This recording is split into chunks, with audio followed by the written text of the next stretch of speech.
Je sais ce que j'en pense, moi, du RIC. Je sais. Si je voulais le dire en une formule, je vous dirais, le RIC, il me hérisse. Je suis pas pour. Votre formule n'est pas mauvaise et la litote vous est bien utile. C'est plus court de dire « le RIC, je ne suis pas pour » que je suis 100% contre car je sais pertinemment que l'outil démocratique et efficace qu'est le RIC suffirait à mettre fin et définitivement à l'impuissance politique des citoyens.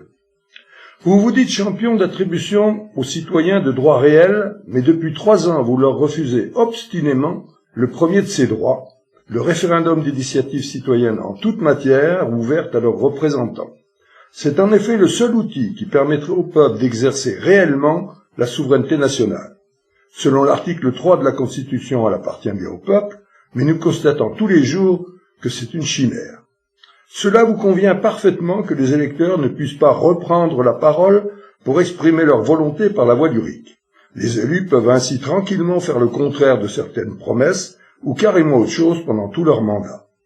Cela ne se passe pas ainsi en Suisse. Les citoyens qui disposent de RIC depuis 170 ans ont par exemple en septembre 2017 abrogé une loi sur les retraites qui allait allonger d'1 an l'âge de départ des femmes et les cotisations de tout le monde.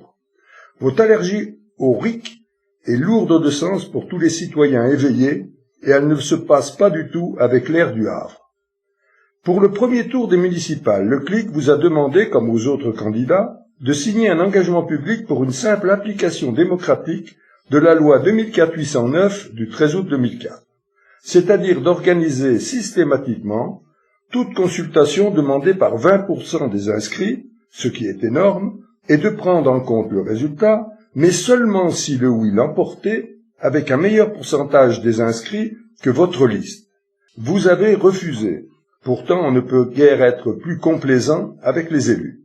En Allemagne, que vous citez souvent en exemple, un véritable RIC existe dans les Länder et les communes, avec des seuils bien plus bas que les 20% de notre proposition. Le dernier baromètre du CELIPOF, en février 2020, nous indique que 79% des Français ont des sentiments négatifs sur la politique, d'abord méfiance, dégoût, etc. Vous n'y êtes pas pour rien. Votre doute de mauvaise aloi sur la capacité des Français à savoir ce qui est bon pour eux témoigne d'un profond mépris. Vous n'avez pas atteint les 18% des inscrits au premier tour et vous refusez que 20% des inscrits puissent reprendre la parole pendant 6 ans pour décider de ce qui pourtant les regarde. Les électeurs havrés devraient apprécier votre sollicitude. Ça ne veut pas dire que je suis contre le référendum, hein, mais je suis pas pour le RIC tel qu'il est souvent présenté. En revanche, il y a un mécanisme qui existe déjà, qui s'appelle le référendum d'initiative partagée.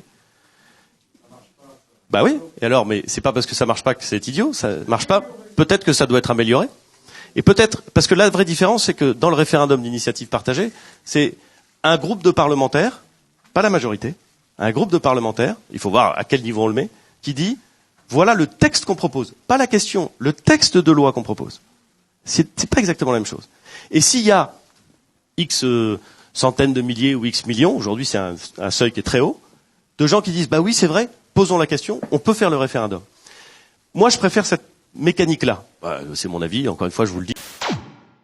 Vous mentez effrontément en affirmant que le référendum d'initiative partagée existe en France, alors que vous savez très bien que l'initiative de la procédure est exclusivement parlementaire, puisque ensuite, elle doit être soutenue, par près de 5 millions des inscrits pour se poursuivre.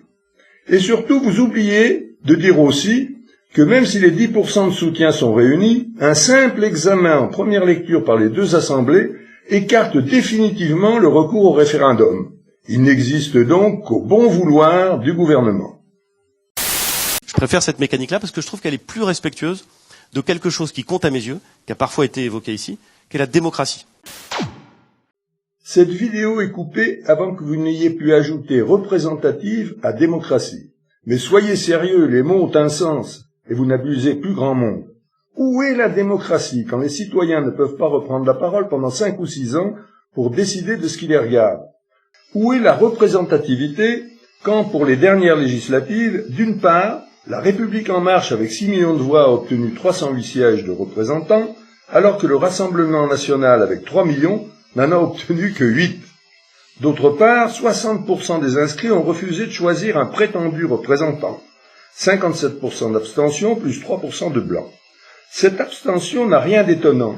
Elle est même logique, puisque le dernier baromètre du Cevipof de février 2020 indiquait que 13% des Français ont confiance dans les partis. Je termine par quelques chiffres très éloquents concernant la démocratie suisse. Sur les 10 premières années, seulement 6 lois d'initiative citoyenne ont été adoptées.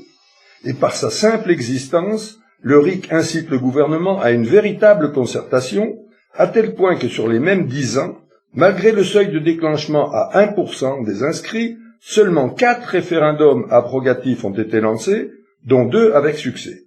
Donc non, le RIC ne tue pas la démocratie représentative, il la renforce. Avant la reprise de grèves et de manifestations diverses, il serait judicieux d'annoncer l'instauration du RIC dans les 3 mois. Vous pourriez alors transformer la France, comme vous aimez à le dire, mais grâce à lui, dans l'intérêt général, et en préservant enfin la paix sociale. Je ne vous dirai pas, comme Giscard, au revoir, mais à bientôt. Vous retrouverez en description de la vidéo un lien vers un formulaire qui vous permettra de vous engager à venir manifester pour le RIC. L'investissement personnel demandé est minime, 4 heures par mois, au regard de l'immense bénéfice escompté, mettre fin est définitivement à l'impuissance politique des citoyens. Rejoignez-nous et faites-le savoir, à bientôt.